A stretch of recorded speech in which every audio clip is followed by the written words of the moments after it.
آپ کا گھر ہے، آپ جانے اور آپ کا کام جانے، ہمیں سمجھیں کہ ہم آپ کے مہمان ہیں۔ انہوں نے خیر پوچھا، اچھا پیسے کہاں پڑے ہیں؟ فلاں جگہ پڑے ہیں۔ زیور کہاں پڑا ہے؟ فلاں جگہ پڑا ہے۔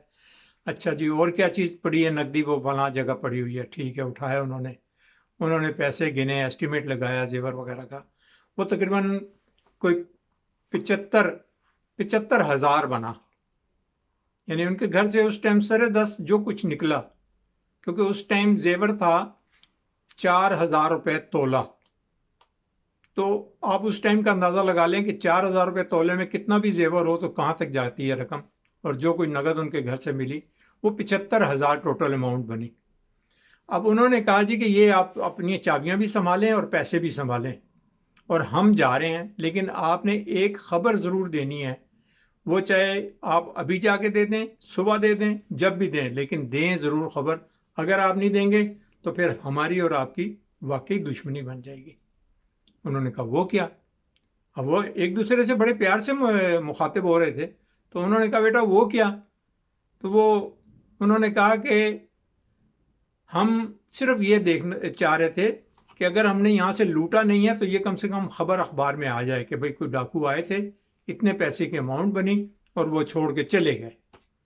انہوں نے کہا وجہ اس کی؟ انہوں نے کہا وجہ یہ ہے کہ ہماری کیونکہ تھانے والوں سے طے ہوئی ہے کہ 1,20,000 روپیہ آپ کو دیں گے، اس کے اوپر جتنے بھی ہوئے وہ ہمارے ہیں۔ یعنی انہیں امید تھی کہ کم سے کم 2-3 لاکھ تو ہوگا، نارمل سے نارمل۔ تو اس حوالے سے کیونکہ پھر جب یہ خبر آ جائے گی تو ہم بری ذمہ ہوں گے، تھانے والے ہم سے مطالبہ نہیں کر سکیں گے اور ہم ایک طرح سے بچ جائیں گے۔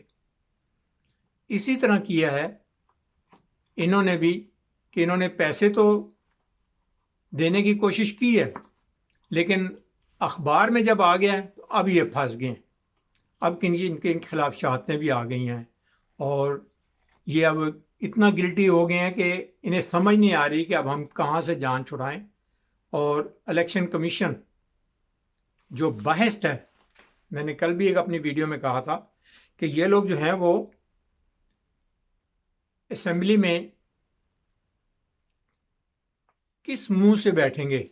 آپ دیکھیں کہ یہ لوگ پہلے کہہ رہے تھے کہ یہ جعلی اسمبلیاں ہیں، پہلے دن سے فضل الرحمان کہہ رہا ہے، یہ سارے کہہ رہے ہیں یہ جعلی وزیر اعظم ہے، یہ جعلی اسمبلی، جعلی حکومت ہے، یہ 2 نمبر ہے۔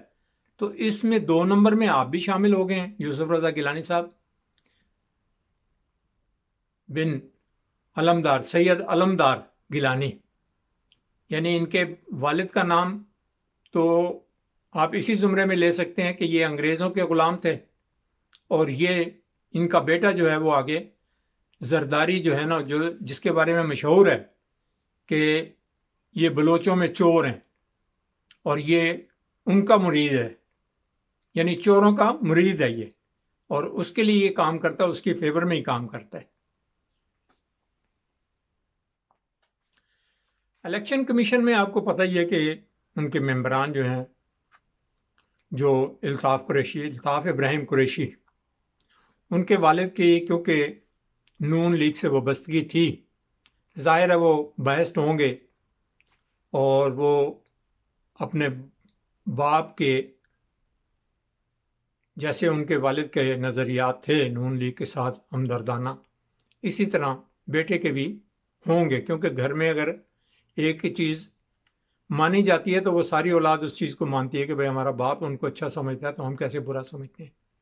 تو یہ ان کی ہمدردیاں جو ہیں نواز شریف کے ساتھ آٹومیٹکلی ہوں گی۔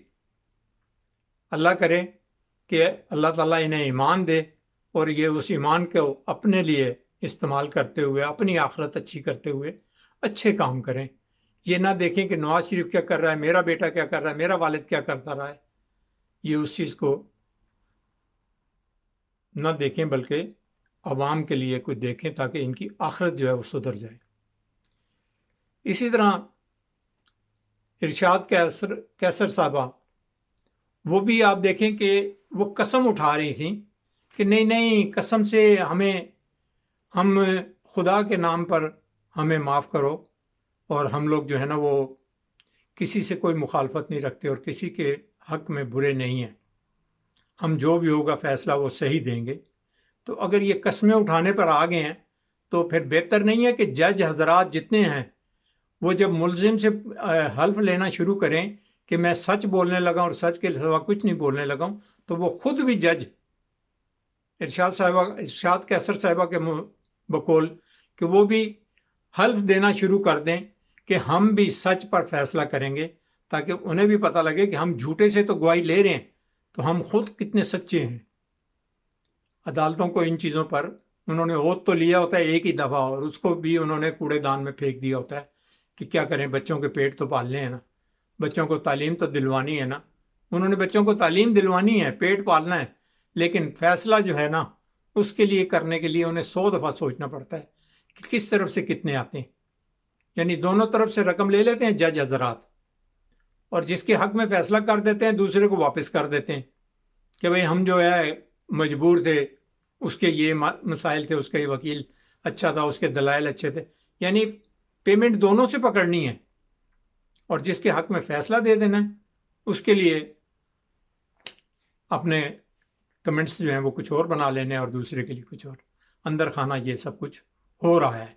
عدالتیں ہمارے ویسے ہی نہیں بدنام، کیوں ہماری دنیا ہماری عدالتوں کو تسلیم نہیں کرتی کہ وہ یہاں تک کہتے ہیں کہ پاکستانی عدالت یا پاکستان کے پیپر بنے ہوئے کہیں پہ بھی وہ 2 نمبر، اس پہ کبھی بھی 1% بھی ہم یقین نہیں کر سکتے کہ پاکستان میں جو بھی ہوتا ہے کام وہ 1 نمبر ہوتا ہے، کیونکہ ثابت کیا گیا، ہماری عدالتیں خود ثابت یہ کرتی ہیں کہ جھوٹے گواہ، جھوٹے وکیل پیش ہونا اور جھوٹے دلائل دینا، اور جج بھی اسی کیٹیگری میں سے آگے آئے ہوتے ہیں، انہوں نے یہ حربے استعمال کیے ہوتے ہیں، انہیں بھی پتہ ہوتا ہے سارا کچھ۔